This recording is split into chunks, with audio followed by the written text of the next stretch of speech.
Let me ask you a question. Have you ever felt that deep pull inside you, that whisper that says, there's more to life than this. There's more inside me than I'm showing the world. Maybe you've achieved certain goals. Maybe you've done what was expected, but there's still that part of you that knows you're playing smaller than you were created to play. And let's be honest, we've all been there. Settle for good enough. We shrink our vision to fit our current reality, and we call it being practical. But the truth is, practicality kills possibility. Playing small robs you of the life you were born to live. If you stay with me through this message, I promise you something. This won't just be another motivational talk you listen to, nod your head at, and then go back to life as usual. No. What I'm about to share can shift the way you see yourself, the way you think, and the way you act if you decide to absorb it and put it into play. Because here's the truth, the size of your thinking determines the size of your results. The bigger you think, the greater you live, period. You've got a choice right now. You can tune this out and go back to the life you've always known, or you can lean in, open your heart and your mind, and give yourself permission to step into something greater. This is not about hype. This is about unlocking the parts of you that you've been ignoring for too long. So here's my invitation. Don't just listen. Engage. Don't just hear the words. Let them challenge you. Let them shake you. Let them push you beyond the limits you've been carrying around. If you stay with me, I'll show you how to break free from the small cage of limitation, raise your standards to levels that scare you, take bold action that transforms your vision into reality, and surround yourself with the kind of energy that fuels greatness. This isn't about someday. This isn't about when conditions are perfect. This is about today, this moment, right here, right now. You have the chance to flip the switch, to ignite the fire, and to claim the bigger, greater life you've always known was waiting for you. Most people don't even realize that the biggest prison they'll ever live in is the one inside their own mind. Think about it. How many times have you wanted something, maybe a dream, a goal, a vision, and before you even took the first step, you killed it in your own head? You said to yourself, I'm not smart enough. I'm not ready. It's not possible. People like me don't do things like that. You didn't even give life a chance to test you because your thoughts slammed the door shut before the world could even open it. That's the cage most people are in. It's not their circumstances. It's not their environment. It's not their resources. It's the limits of their own mind. And here's the crazy part. Those limits usually didn't even come from you.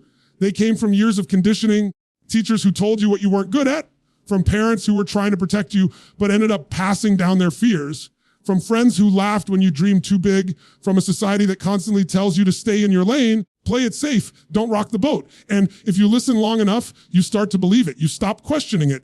You accept those limits as reality. But what if I told you reality is flexible? What if I told you that your brain, your beliefs, story about who you are and what's possible for you, they're not fixed. They're programmable. You've been programmed up until now by fear, by culture, by other people's opinions, but you can reprogram yourself for possibility, for vision, greatness, because the only real limits are the ones you decide to keep. When you think small, life shrinks to fit that thinking.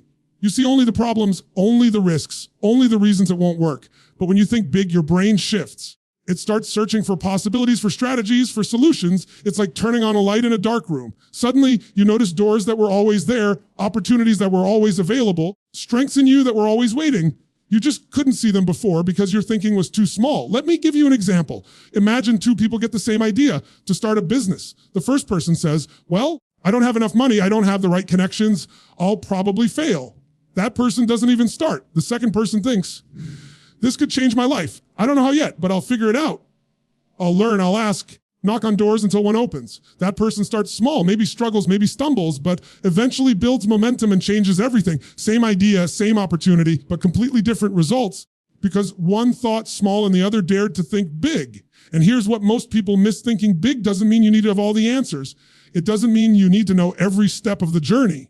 Thinking big simply means you refuse to let fear dictate the size of your vision. You let your vision be as big as your heart can imagine, and then you trust that you'll figure out the how as you go. How always reveals itself to the person who's bold enough to dream in the first place. But let's be real, thinking bigger requires courage, because the moment you decide to step outside of that mental box, people will notice. They'll question you. They'll doubt you. They'll remind you of every reason you might fail, not because they're bad people, but because your decision to expand threatens their decision to stay small.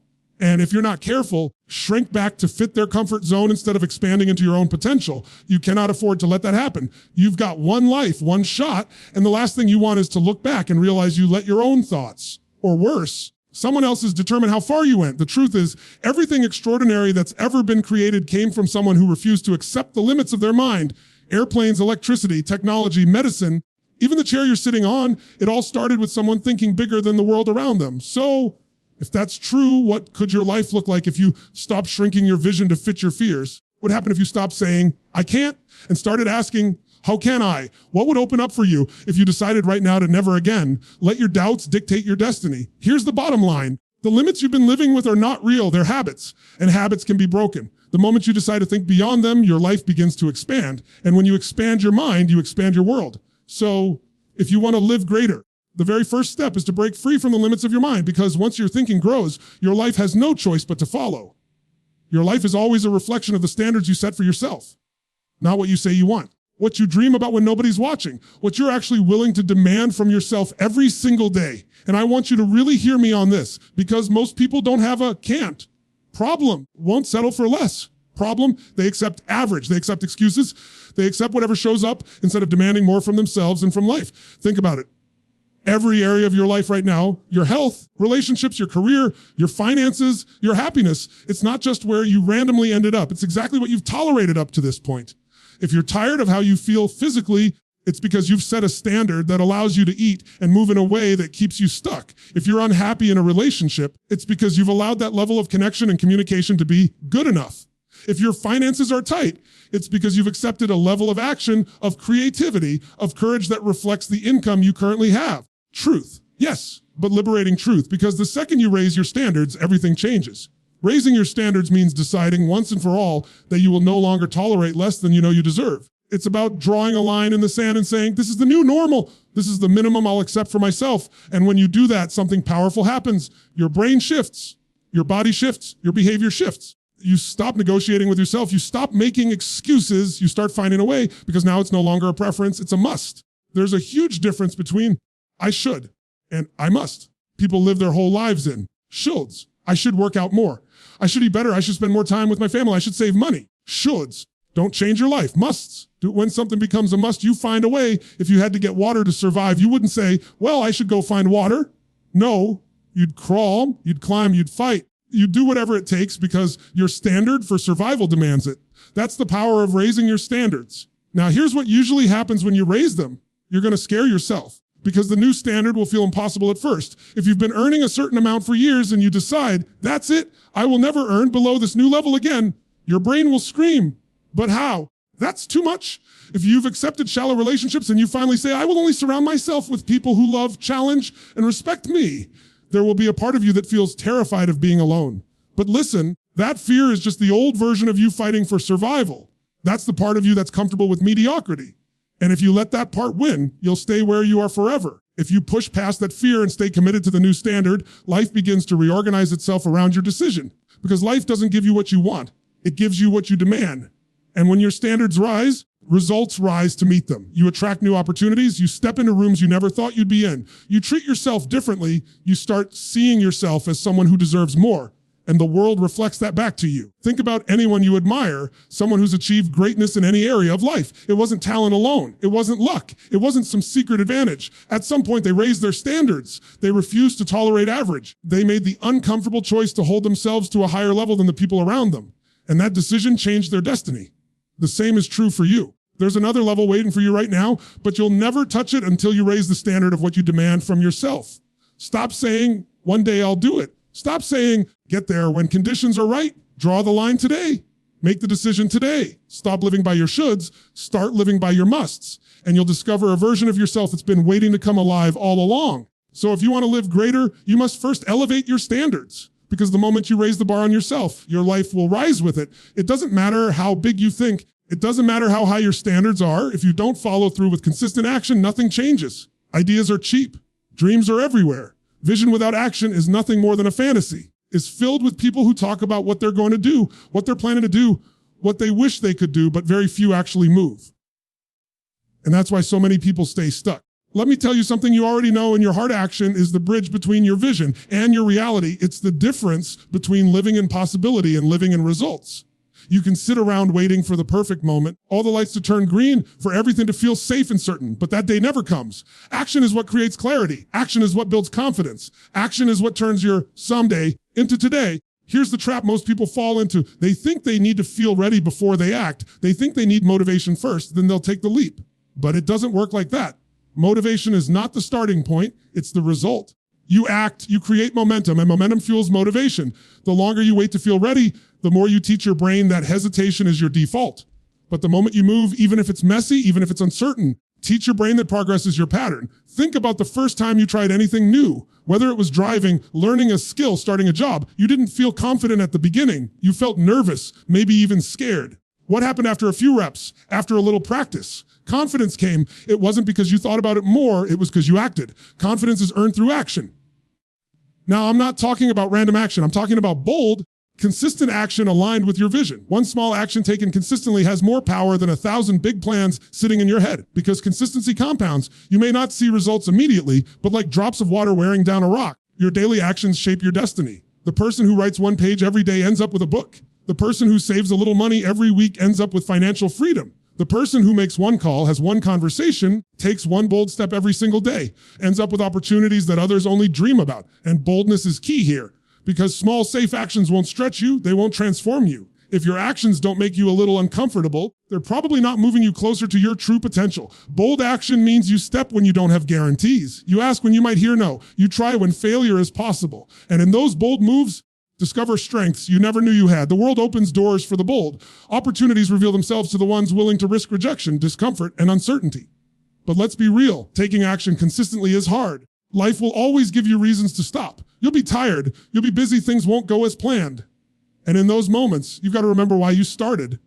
You've got to anchor yourself to that bigger vision, to those higher standards you committed to. Because the difference between people who succeed and people who fail isn't talent, it's persistence. It's the ability to keep moving forward when it would be easier to quit. Every time you choose action over hesitation, you build a muscle. You wire your brain to associate movement with growth, and eventually it becomes who you are. You become someone who acts, someone who executes, someone who doesn't wait for permission or perfect timing. And when that becomes your identity, there's no limit to what you can create. Remember this, the world doesn't reward intention, it rewards execution. You can be the smartest, talented person in the room, but if you don't act, the person with half your talent who takes massive, consistent action will surpass you every single time. So don't wait for certainty. Don't wait for perfect conditions. Don't wait until fear disappears, because it won't. Move anyway. Take one step today, then another tomorrow, and another the day after. And before you know it, you'll look back and realize that what once seemed impossible became inevitable, simply because you acted boldly and consistently. If you want to live greater, you must take bold, consistent action towards your vision, because without action, your dream stays a dream. No matter how strong your vision is, no matter how high your standards are, no matter how much action you take. If you surround yourself with the wrong environment, you will always be fighting an uphill battle. Human beings are wired to adapt to the people and the energy around them. You cannot plant yourself in toxic soil and expect to grow into greatness. You cannot live in an environment of limitation and expect your mind to stay expanded. You cannot spend your days with people who are satisfied with average and expect yourself to live at extraordinary. The truth is simple. Who you spend time with is who you become. If you're around people who constantly complain, who make excuses, gossip, who shrink from challenges, you'll start to mirror that behavior, even if you don't realize it. On the other hand, if you surround yourself with people who challenge themselves, who think bigger, who take bold action, refuse to settle, you'll rise to that level, even if at first it feels uncomfortable, because energy is contagious. Standards are contagious. Habits are contagious. Take a moment and really look at your life. Who are you spending the most time with? Do they expand you or do they shrink you? Do they celebrate your wins or do they downplay them? Do they challenge you to be more or do they encourage you to stay the same? Sometimes the hardest truth to face is that the people you love the most might not be the ones who push you to grow. And if you want to unlock your full potential, you've got to make some tough choices about who you allow to influence your thinking, emotions, and your energy. That doesn't mean you cut everyone out or stop loving people. It means you become intentional. You decide to spend the majority of your time with people who embody the future you want, not the past you're trying to escape. You intentionally seek out mentors, communities, and relationships that force you to stretch. Because here's the thing, growth is uncomfortable, but when you're around people who are growing too, that discomfort feels normal. You start to realize you're not crazy for wanting more. You're not wrong for dreaming bigger. You're not selfish for raising your standards. You're simply in an environment where possibility is the standard. When you put yourself in those rooms, magic happens. Conversations spark ideas you never would have thought of alone. Challenges from others push you to levels you didn't know you could reach. Simply being around people who are living at a higher level shows you what's possible, because once you see it in someone else, you can't deny it's available to you too. That's why environment is everything. Let's also be clear, your environment isn't just people, it's what you consume, what you listen to, what you read, what you watch, the spaces you put yourself in daily. If your inputs are negative, filled with drama and fear, Don't be surprised if your outputs are filled with doubt and hesitation. If you flood your mind with stories of what's possible, strategies for growth, voices that challenge and inspire you, you'll start to think and act differently without even forcing it. You can literally rewire your brain by curating the environment you live in every single day. I'll tell you something else. You don't have to wait until you make it to get around great people. People think when I'm successful, I'll find mentors. When I'm rich, I'll join those groups. When I have more time, find a better environment. No, that's backwards. You create success by putting yourself in those environments now, even if it stretches you, even if it scares you, even if it costs you more than feels comfortable. Because being in the right room can accelerate your growth in months in ways you couldn't achieve alone in years. So ask yourself, what environments am I committed to from this day forward? Who will I allow to pour into my mind and my spirit? Will I choose to lock arms with on this journey? And who do I need to lovingly distance myself from? Not because I don't care about them, but because I care enough about my future to protect my energy. The truth is, you can't always control where you start, but you can control where you place yourself as you grow. You can choose to step out of circles that keep you small and into environments that call you higher. And when you do, everything changes. Your vision expands, your standards stay elevated, your actions grow bolder, and your life begins to reflect the greatness that was always inside you, waiting for the right soul to grow in. So if you want to live greater, surround yourself with growth and possibility, because you will always rise or fall to the level of the environment you choose.